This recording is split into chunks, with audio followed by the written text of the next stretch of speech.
Kami siap terima firman Allah. Yang siap sama-sama katakan amin. Tepuk tangan yang meriah bagi Tuhan Yesus.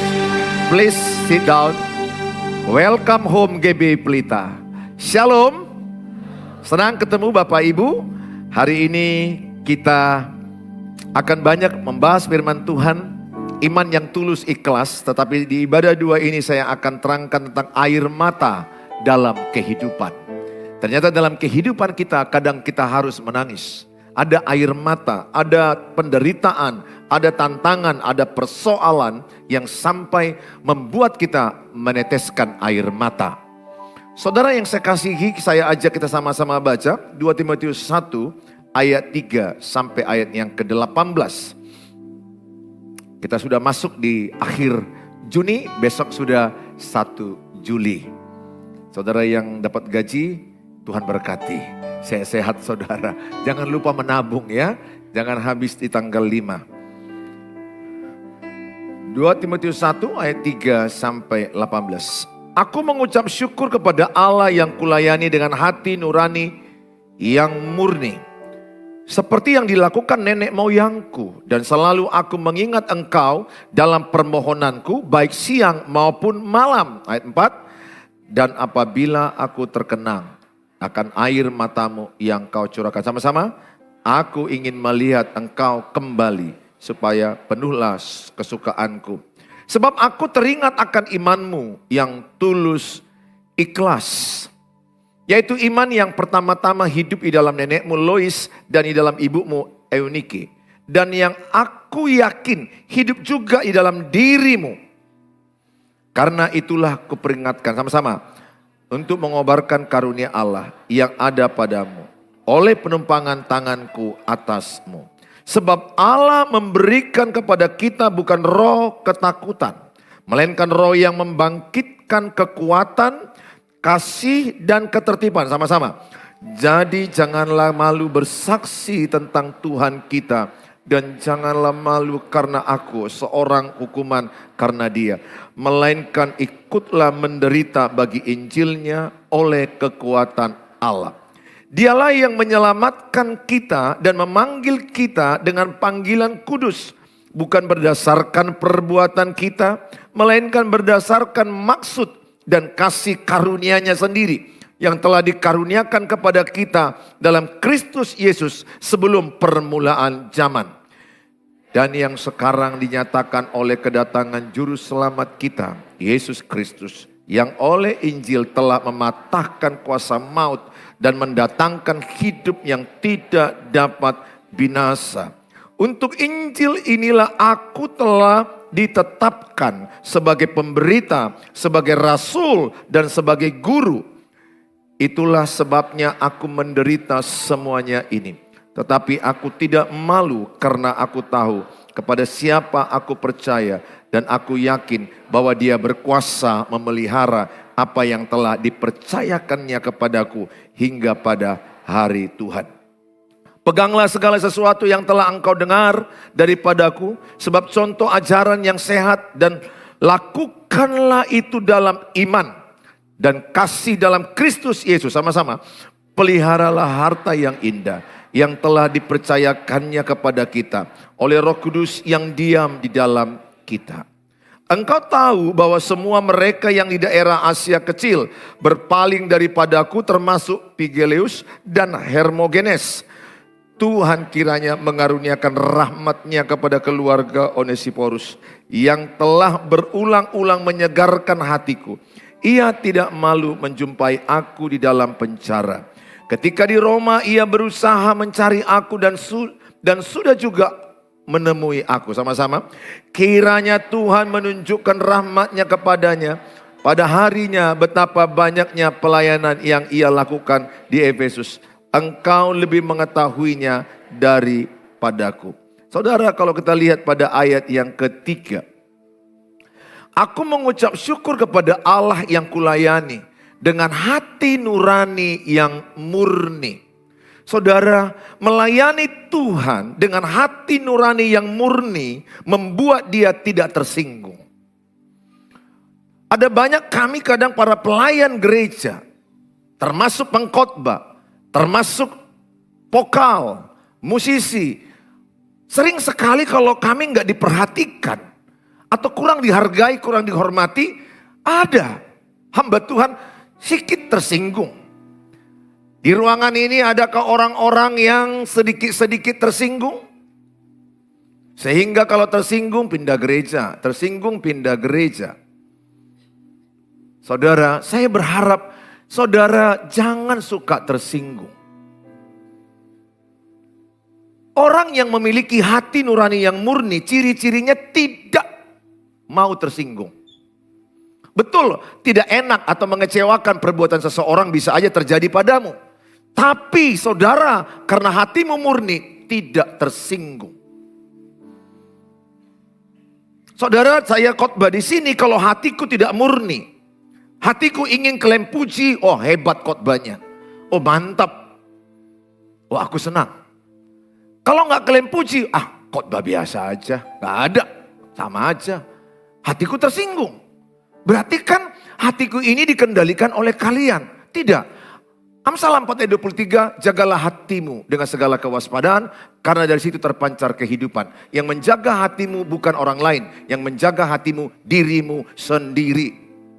Yang menjaga hatiku diriku sendiri. Sehingga aku tidak mau tersinggung karena aku belajar bagaimana memiliki hati nurani yang murni. Iman yang tulus ikhlas. Apa arti iman yang tulus ikhlas? Imannya tidak munafik. Imannya betul-betul tertuju kepada Yesus lewat hubungannya dengan Tuhan secara pribadi. Maka iman yang tulus ikhlas, iman yang tidak ragu-ragu, tidak ada khawatir, tidak munafik. Jadi orang yang punya iman tulus ikhlas, dia tidak berusaha untuk memikat orang. Saya seperti inilah, saya tidak berusaha untuk memikat hatimu. Gak perlu kupikat hatimu. Nanti kau terpikat dengan aku. Gak perlu, ngapain aku memikat hati kalian? Gak perlulah. Itu akan menjatuhkan saya, betul? Kalau saya menerima pujian kalian, kira-kira saya jatuh gak? Jatuh. Lihat wanita, karena banyak dipuji, bisa jatuh sama suami orang lain. Wanita kan kelemahannya telinga. Dipuji-puji, cantik, jatuh. Saudara, milikilah iman yang tulus, ikhlas, iman yang tidak munafik, iman yang tertuju murni kepada Tuhan Yesus. Hasil persekutuan pribadimu dengan Tuhan. Sehingga engkau tidak pernah mundur dari pelayanan. Engkau tidak pernah mundur imanmu ketika orang tidak menghormati apa yang kau kerjakan. Pernahkah engkau menjumpai orang, udah capek-capek dia mengerjakan sesuatu di gereja, di pertanian, di acara marga, atau di acara sekolah, pekerjaan, capek-capek. Kemudian orang bilang kepada dia, gak bagusnya acara ini. Gak enaknya makanan ini.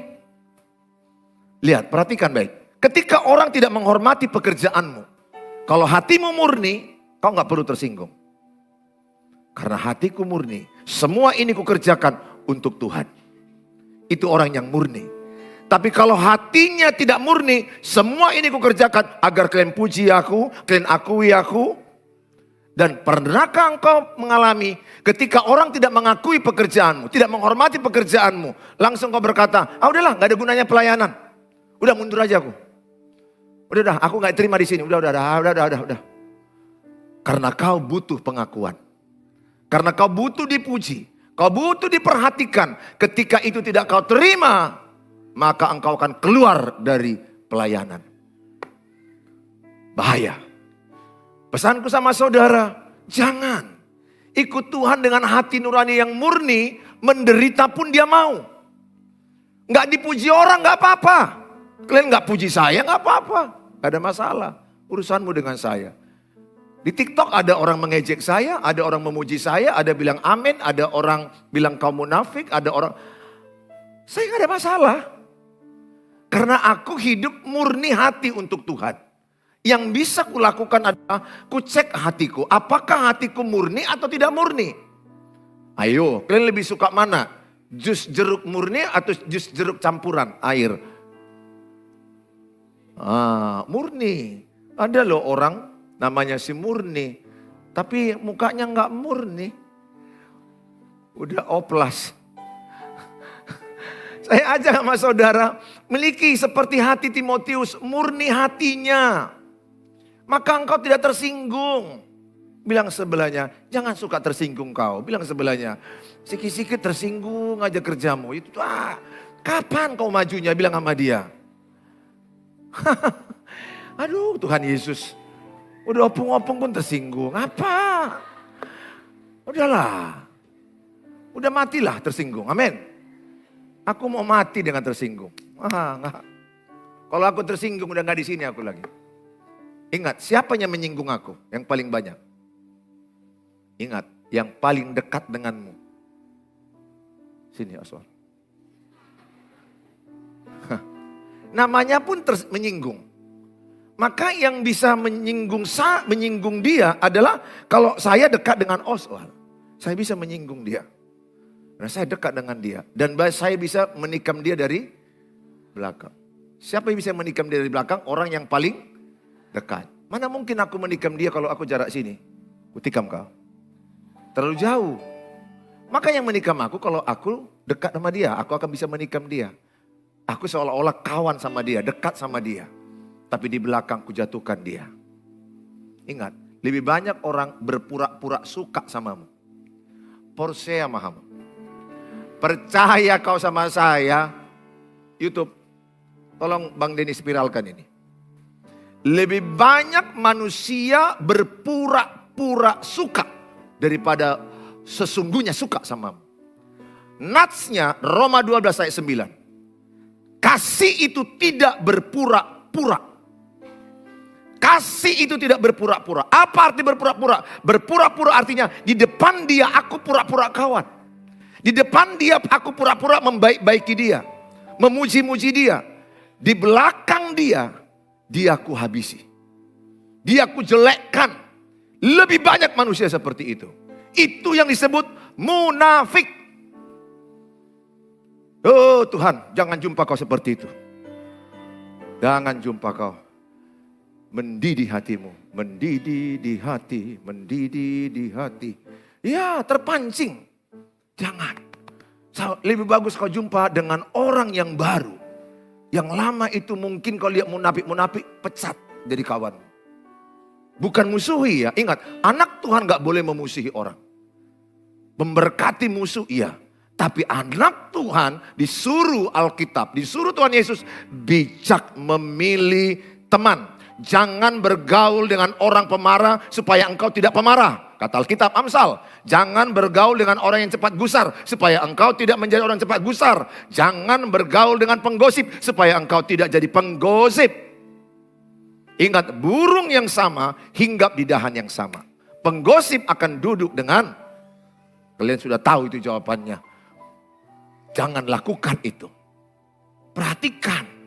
Oleh karena saya mengatakan orang yang dekatmu itu yang paling menyakitkanmu nanti. Maka saya katakan jangan terlalu dekat dengan manusia. Terlalu dekatlah dengan Tuhan.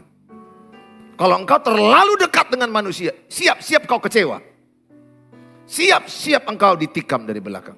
Apakah semua Pak Pendeta? Tidak. Saya bilang tadi ada yang tulus. Betul?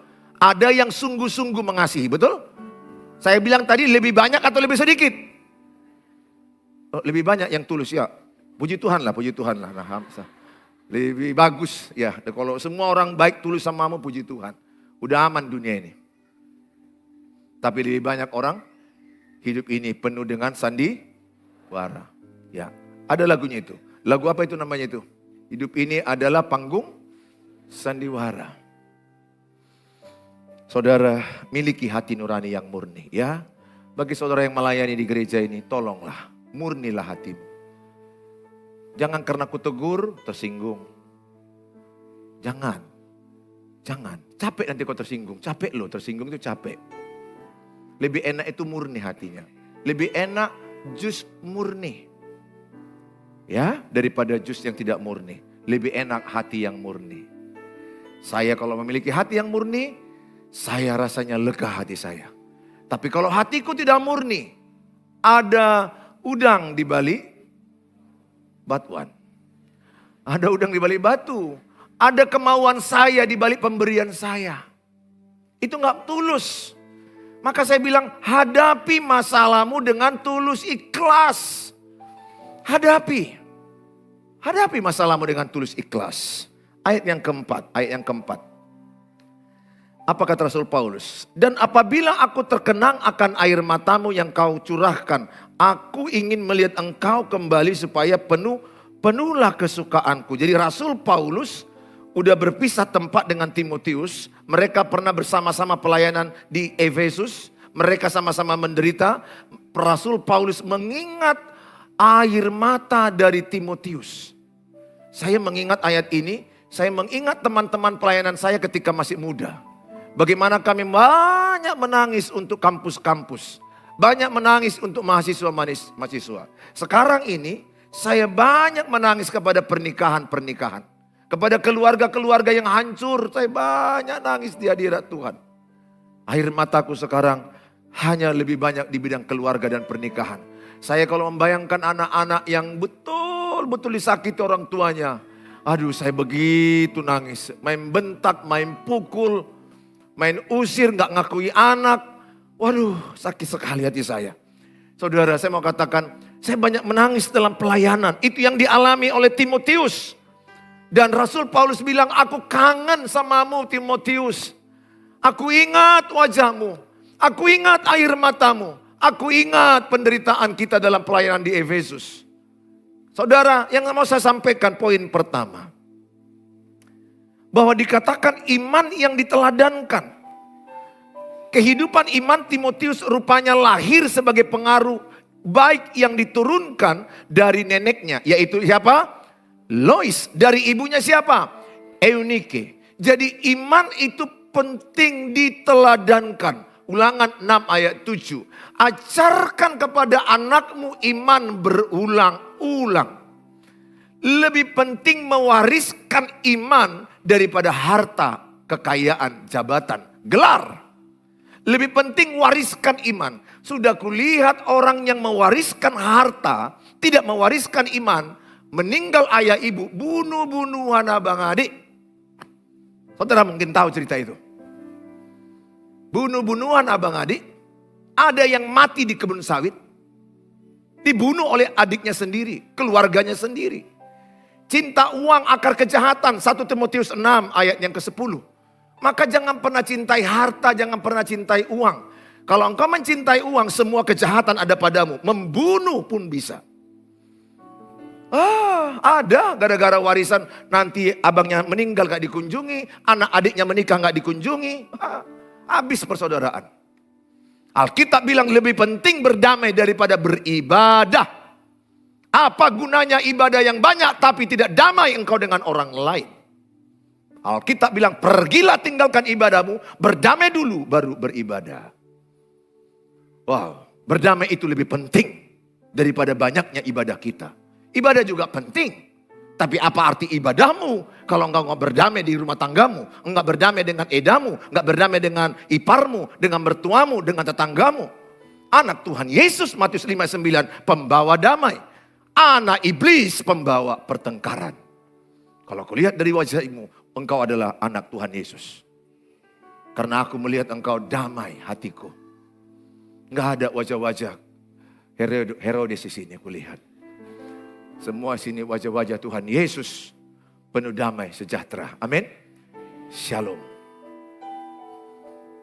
Saya berdoa supaya setiap saudara ajarkan. Ingat, tanggung jawab orang tua mengajarkan iman kepada anaknya. Bukan tanggung jawab guru sekolah minggu.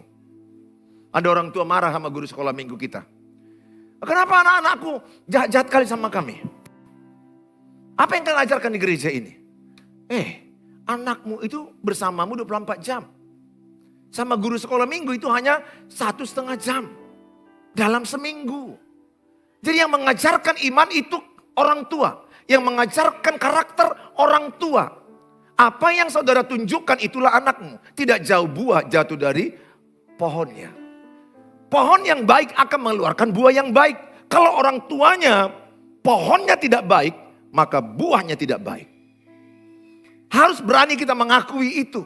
Jangan ketika anak baik kita akui, wow anak papa hebat. Ketika anak jahat, wah kita nggak mau mengakui.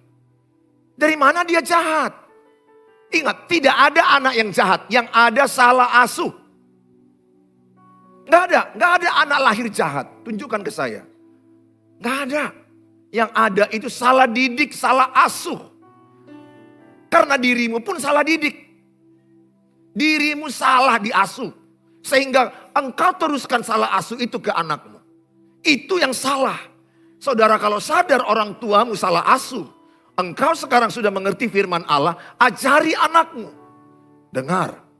Hai bapak-bapak. Didik anak laki-lakimu jadi suami yang setia. Hai ibu-ibu. Didik putrimu jadi istri yang tunduk kepada suami. Yang mendidik seorang anak menikah orang tuanya. Kenapa pernikahan banyak hancur? Tidak dapat teladan orang tua. Bagaimana dia dapat teladan? Dia pun selingkuh. Hah, apa mau kau ucapkan kalau engkau selingkuh? Betul. Kalau saudara selingkuh, apa yang saudara berani teladankan? Omong kosong. Berani bicara kejujuran? Dirimu pembohong. Berani engkau bicara masalah kesetiaan? Engkau berkhianat. Apa? Mana mungkin saya berani berteriak begini kalau aku tidak benar menjalankan hidup. Saya bilang saya nggak sempurna. Tapi paling tidak aku menghidupi firman yang kusampaikan. Kalaupun ada kekurangan, karena saya bukan orang sempurna, Tuhan tolong saya. Tapi saya berani mengajarkan ke si Jamie, engkau menjadi suami ketika engkau memilih, bahkan sekarang aja saya udah bilang sama dia, kalau engkau memilih pacar, kau memilih istri. Karena bagi kami, pacar itu calon istri. Bagi orang dunia pacar itu coba-coba. Itu sesat. Itu sesat. Yang benar itu ketika saudara berani memilih seorang laki-laki pacarmu. Itu artinya calon suamimu.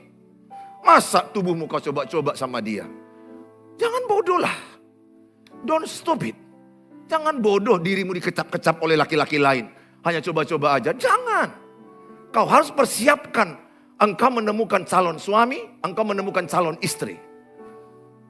Saya bilang sama dia, makanya be careful, hati-hati. Kalau bisa sekali kau pacaran, jadi itu istrimu. Atau kalau engkau perempuan, jadi itu suamimu. Siapakah yang berani mengajarkan itu? Orang tua. Saya berani mengatakan sama dia, begini caramu menjadi suami yang baik. Begini caramu menjadi istri yang baik anak buruku. Siapa yang mengajarkan itu? Saya. Ingat. Ulangan 6 ayat 7, ajarkan berulang-ulang. Teladan hidup kita lebih pengaruh daripada nasihat kita. Pesanku sama saudara, keluargaku yang di YouTube. Makanya saya bilang sama engkau yang di YouTube. Kalau satu pasangan, ingat saya udah berulang-ulang katakan. Membangun pernikahan butuh 2 orang, betul. Menghancurkan pernikahan cukup 1 orang. Aduh, sadarilah ini. Membangun pernikahan butuh berapa? 2 orang. Merusakkan 1 orang.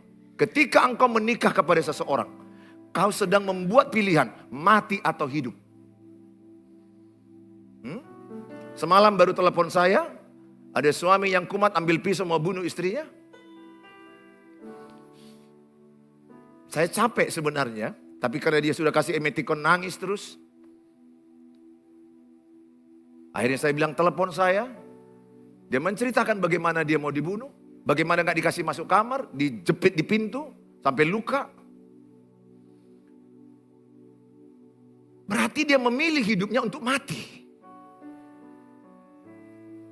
Hati-hati. Kalau seperti itu. Dia tanya, bolehkah aku cerai? Tidak. Bu, jangan cerai. Hanya kematian yang memisahkan. Tapi masa aku begini terus Pak Pendeta? Masa aku gak berhak dengan hidupku? Masa aku gak berhak untuk aku bahagia? Egois sekali Alkitab. Tidak Bu, itu firman Allah. Menjagai engkau. Yang bisa hanya bertarak, berpisah sebentar. Maka saya katakan, ketika engkau anak gadis memilih seorang suami. Kau memilih engkau mati atau hidup. Artinya apa? Hati-hati. Kau menyerahkan hidupmu untuk mati, atau kau menyerahkan hidupmu untuk hidup lebih hidup lagi. Be careful. Maka dikatakan Amsal 31:30, jangan pilih karena kecantikan. Jangan pilih karena ketampanan. Pilihlah takut akan Tuhan. Kalau suami takut Tuhan gak mungkin selingkuh. Kalau istri takut Tuhan tidak mungkin selingkuh. Makanya dengar anak gadis, anak muda. Ketika engkau pacaran jangan mau coba-coba. Cari calon suami. Cari calon istri. Saudara, ada kalanya kita menangis dalam persoalan hidup ini. Maka dikatakan pada ayat yang keempat ini, Timotius dia menangis menderita. Maka Mazmur katakan adalah air mata kita ditampung Allah dalam kirbatnya. Bahasa air mata. Ingat, ketika seorang istri sudah mengeluarkan air mata, itu bahasa penderitaan. Nggak perlu lagi ditanya apa masalahnya, dia sangat tersakiti. Dia sangat putus asa. Dia sangat tidak tahu lagi ngomong apa kepada pendeta. Ke saya pun dia nggak sanggup ngomong apa. Saya bilang apa masalahnya bu? Nggak sanggup. Dia hanya nangis, saya biarkan nangis 15 menit. Saya biarkan nangis setengah jam. Tapi saya tahu air matanya itu bahasa betapa menderitanya dia. 4 hari lalu, seorang suami, Sintua, telepon saya. Langsung video call.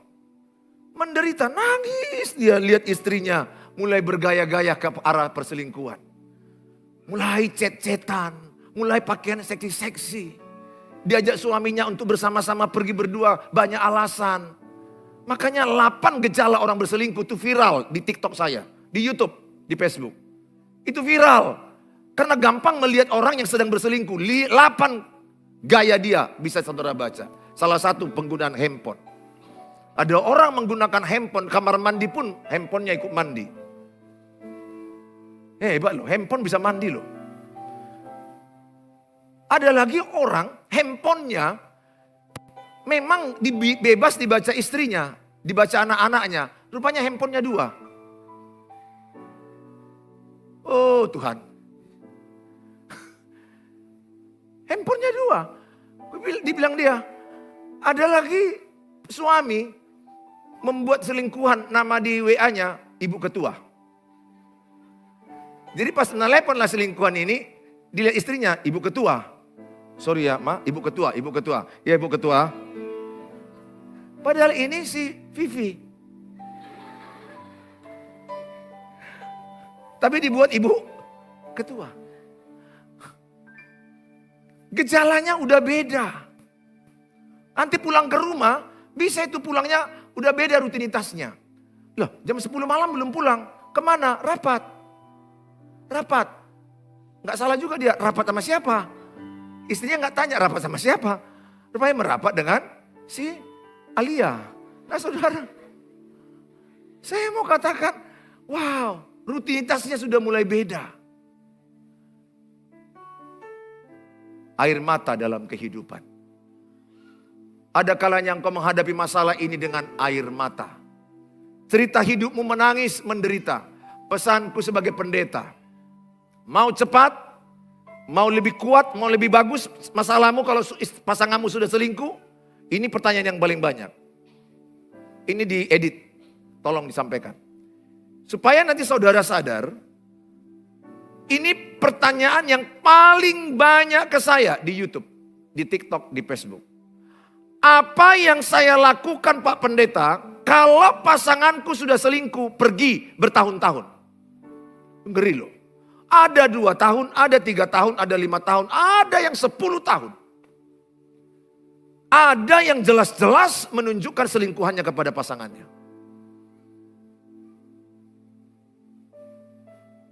Wah. Sini kau Elis. Sini Osman. Ini kasih perumpamaan aja. Sini. Sini ke email. Saya. Si email udah ada calonnya. Kau sini. Kau belum ada calon, masih hijau kau sini. Oke, sini. Perhatikan baik. Begitu mudahnya orang mengatakan dia tidak suka lagi sama istrinya.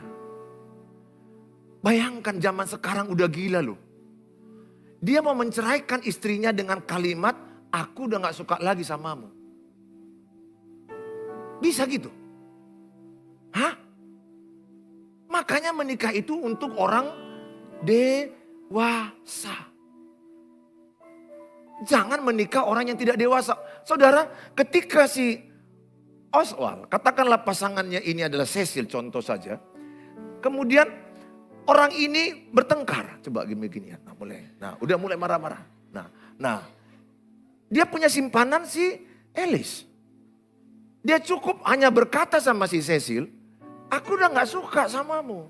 Bisa loh. Dia bilang, ya mau bilang apa lagi? Udah hilang rasa aku samamu. Emangnya menikah ini permen? Pakai rasa-rasa. Aku pun kupegang tangan istriku, kutanya, ada rasa? Nggak ada lagi rasa. Oh Tuhan, kayak mana ini nggak ada lagi rasa? Kadang-kadang pun dipegang dia tanganku, aku pun nggak ada rasa lagi. Kadang-kadang terasa juga korslet. Kadang-kadang udah hilang rasa. Udah kutanya sama dia, apa rasanya? Bayar pinjaman. Nah, loh. Rupanya yang lebih dipikirkan dia pinjaman yang belum dibayar daripada tanganku. Waktu orang ini pacarannya sikit-sikit korslet. Wah, darahnya mengotaki. Tahu mengotaki? Ya hormonnya lah, hormon horbo, betul nggak? Langsung dia sikit aja kesenggol gitu, waduh. Apalagi kalau naik sepeda motor si Cecil, lupanya ada lubang di bawah, di situ sengaja dibuat dia ke lubang. Aduh, baru dipeluk aduh, iya, wow, haleluya, sorga, wah, apanya sorga? Nafsu kedagingan. Wah, dengar, itu pada waktu masa masih muda, masih mereka pacaran. Pernikahan, udah menikah, mereka ini berdua. Yang dulunya buang angin jaga-jaga setelah masuk pernikahan. Wah, dari atas, dari bawah, bebas semua. Nah saudara, saya sedih ketika ada orang berkata hanya satu kata dia bilang sama Cecil. Aku gak suka lagi samamu. Cecil bilang, anak kita 3. Gimana kau bilang gak suka lagi anak kita 3? Aduh mati kali lah aku sama suami gini. Kalian ketawa karena gak ngalami ya anak-anak gadis ya. Ketawalah kau sekarang, ketawalah kau sekarang. Semoga kau tidak mengalami apa yang dialami Cecil. Contoh. Ketawalah kau sekarang, itu fakta. Di YouTube, aduh, aku bisa ada orang bilang, aku gak ada rasa lagi samamu. Ya kayak mana mau aku buat? Perasaanku sudah sama Elis, dia bilang.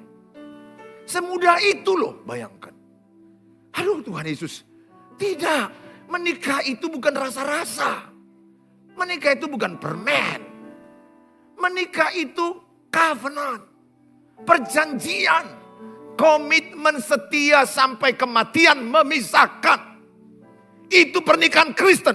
Tidak ada memisahkan kecuali kematian. Dia tidak di-training bapaknya. Apa itu suami? Dia nggak di-training mama orang tuanya. Apa itu pernikahan? Mereka masuk pernikahan tanpa dilengkapi. Maka mereka babak belur. Hanya dengan kalimat, aku udah nggak suka lagi samamu. Aku udah benci samamu. Langsung diblok dia WA. Di bloknya WA si Cecil. Cecil nangis lah. Nggak bisa hubungi dia loh. 3 hari, seminggu, setahun. Semalam telepon saya, 2 tahun Pak. Yang ku tahu dia masih hidup. Tapi dia nggak hubungi kami, anak kami 2. Awalnya dia cari kerja ke Jakarta, ke Pekanbaru. Dengar saya katakan, hati-hati. Yang paling sedihnya bagi Cecil, ketika Cecil pergi ke pesta, ke sana kawan. Lihat, netizen 62, netizen plus 62. Asal ke pesta dia sendirian. Asal pergi dia ke gereja sendirian. Kalau di luar negeri orang gak kepo. Kalau kita gak kepo, nanya, di mana suamimu? Oh dia bilang, pergi. Pergi kemana? Oh pergi keluar kota. Kota mana? Ya kota lah. Ada kerja. Tapi udah lama gak kulihat. Kan kepo kali lah kau. Dia pun udah grogi menjawabnya. Ya kota lain. kerja. Natal kemarin gak kulihat. Apa urusanmu? Dia pun udah berat menanggung derita hidupnya.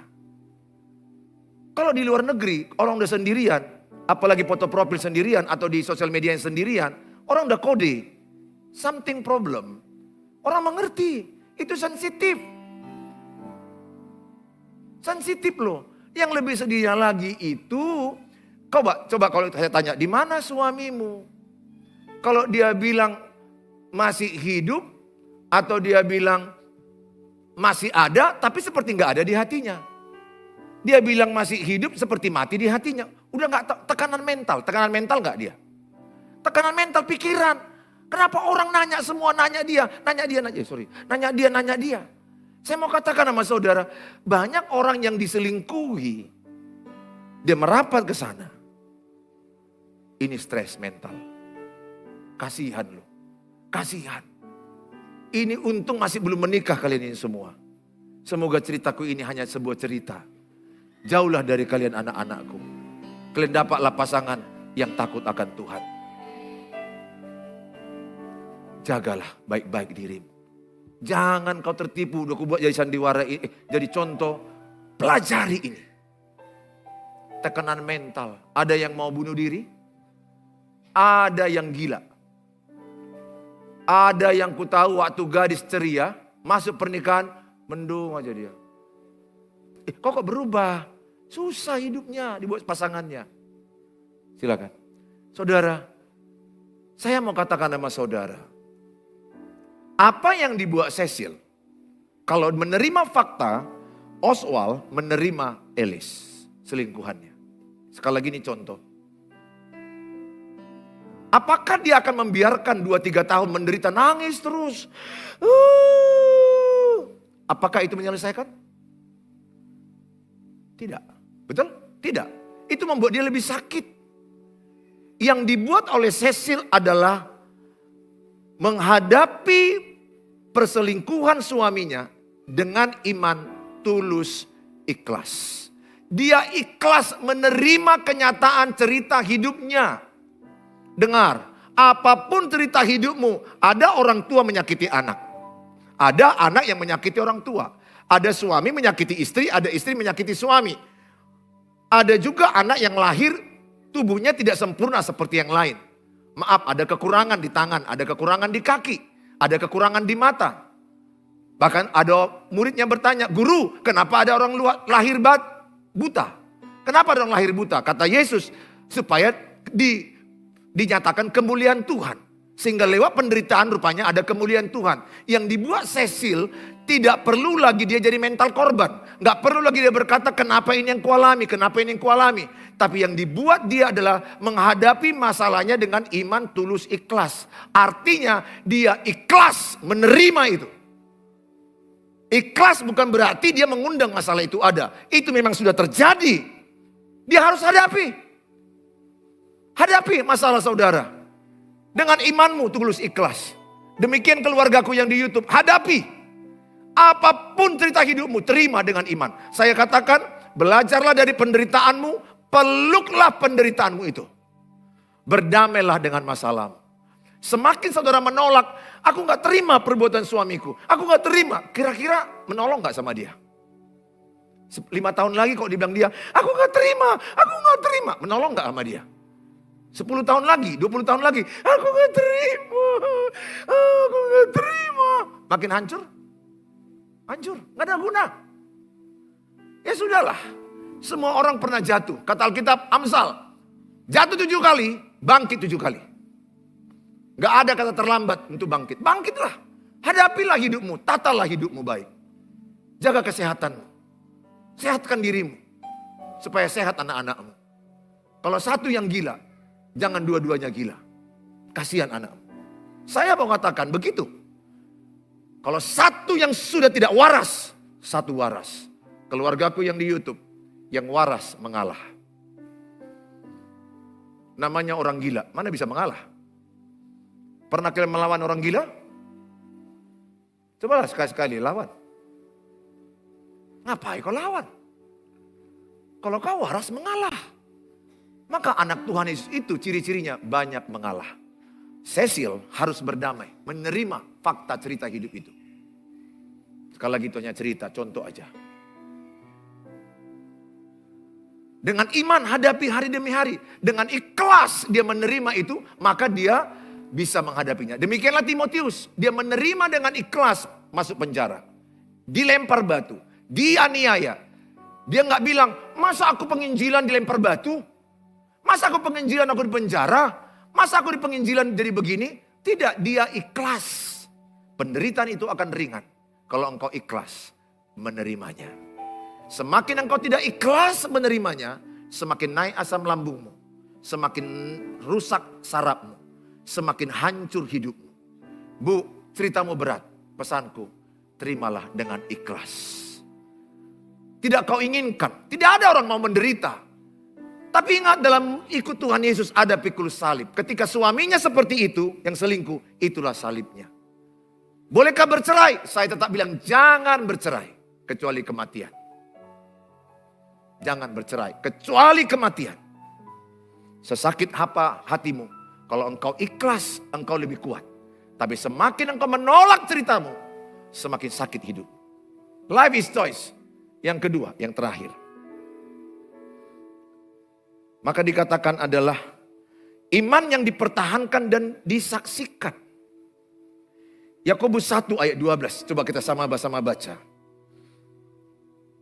Oh sebelumnya bang, 2 Timotius pasal yang ke-1 ayat 15 dan 16. Ternyata dalam pelayanan Paulus. Ayat 15. Engkau tahu bahwa semua mereka yang di daerah Asia kecil berpaling daripadaku, termasuk siapa itu? Pigelus dan Hermogenes. Jadi Pigelus dan Hermogenes ini meninggalkan Paulus dalam pelayanan. Tidak setia. Nggak bertahan dalam penderitaan. Nggak bertahan dalam kesakitan. 16. Sama-sama kita baca. Tuhan kiranya mengaruniakan rahmatnya kepada keluarga Onesiphorus, yang telah berulang-ulang menyegarkan hatiku. Ia tidak malu menjumpai aku di dalam penjara. Jadi ada yang mundur imannya, si Pigelus dan Hermogenes. Dan ada yang bahkan mengunjungi Paulus dalam penjara. Dalam penderitaan ada anak penghiburan. Namanya di sini Onesiphorus.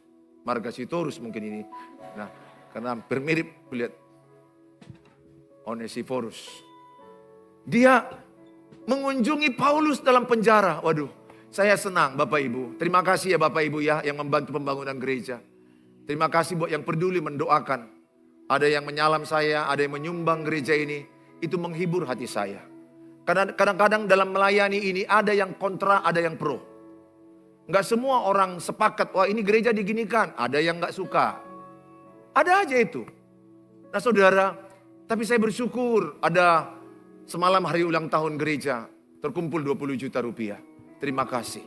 Ada yang memberikan 10 ribu, 100 ribu, 1 juta, 6 juta. Tuhan berkatilah kalian. Karena itulah penghiburan. Sama-sama menderita. Betul. Karena enggak saya mau buat ini gedung diperluas. Karena memang enggak muat lagi ibadah jam 6. Saudara yang pernah datang ibadah jam 6, saudara rasakan. Di teras. Apalagi kalau ada KKR nanti kita undang lagi Billy Lantang. Pulanglah sebagian banyak orang. Sekarang puji Tuhan kita bisa menampung 1.000 orang.